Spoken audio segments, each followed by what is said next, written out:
सतनेवाला के police station city के इलाका 420 गांव बे के गवर्नमेंट गर्ल्स एलिमेंट्री स्कूल के गार्ड की 10 साल बच्ची के साथ मुबैना ज्यादती की कोशिश। गार्ड को पुलिस ने हिरासत में लेकर मुकदमा का इंदराज कर दिया है। बच्ची की वालदा के मुताबिक बच्ची खाली क्लासरूम में पानी की बोतल उठाने गई तो गार्ड भी पीछे चला गया और नाजेबा हरकत शुरू कर दी। ताहम बच्ची वहाँ से निकलने में कामयाब हो गई। बच्ची की वालदा के मुताबिक बच्ची ने बताया कि गार्ड ने घर में किसी को भी बताने की सूरत में बच्ची के वालिद और बच्ची को जान से मारने की धमकियाँ दी। तो छुट्टी हुई अंदर मेरी बच्ची ने चीज़ लैन गई, मतलब जी ना दुकान ते बैग च किस बोतल नहीं है ते कहती अम्मी ने मैनू मारना है, मैं बोतल चुक लवां ते ये बाहर खड़ा चाचू मैं बोतल अंदरों चुकनी है ते उन्होंने कहता चल अंदर चुक ला बोतल ते नाले आप अंदर चले गया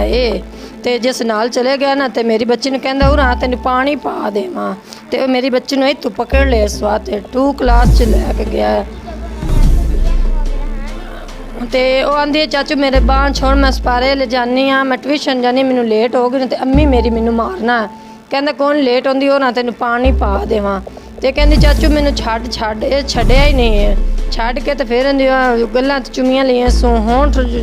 चुम्मी ली सूगी ये रोंदी डबांदी आई ते मैं आख्या की गल होई चक चुक वड्डे सूगे ते मैं उन्हें पूछा मैं सुमन तू रोंदी आई है की गल पोते मैं तेन मारना दुए बच्चे सारे आके तू किते आए ते कहती अम्मी मैनू चाचू नहीं आन दिता चाचू मैनू फड़ लिया हागा हाँ ते मैं आख्या जड़ा ना क्यों फड़ लिया सोगा फड़िया सू केड़ी गल तो फड़े सू आप हुणे मुक लेने मैं फिर दसती रोटी मेरी नहीं मेरी बच्ची खादी रोटी खान लगे तो उस ने बुरकी मूँह च कट के इस तरह किया मेरे गंदे होंठ हैं मैं नहीं खाने। मैं फिर अपनी बच्ची नूं नाल लिया मैं टीचर ले गई हाँ जी वड्डी हैड है उन्हें ले गई हाँ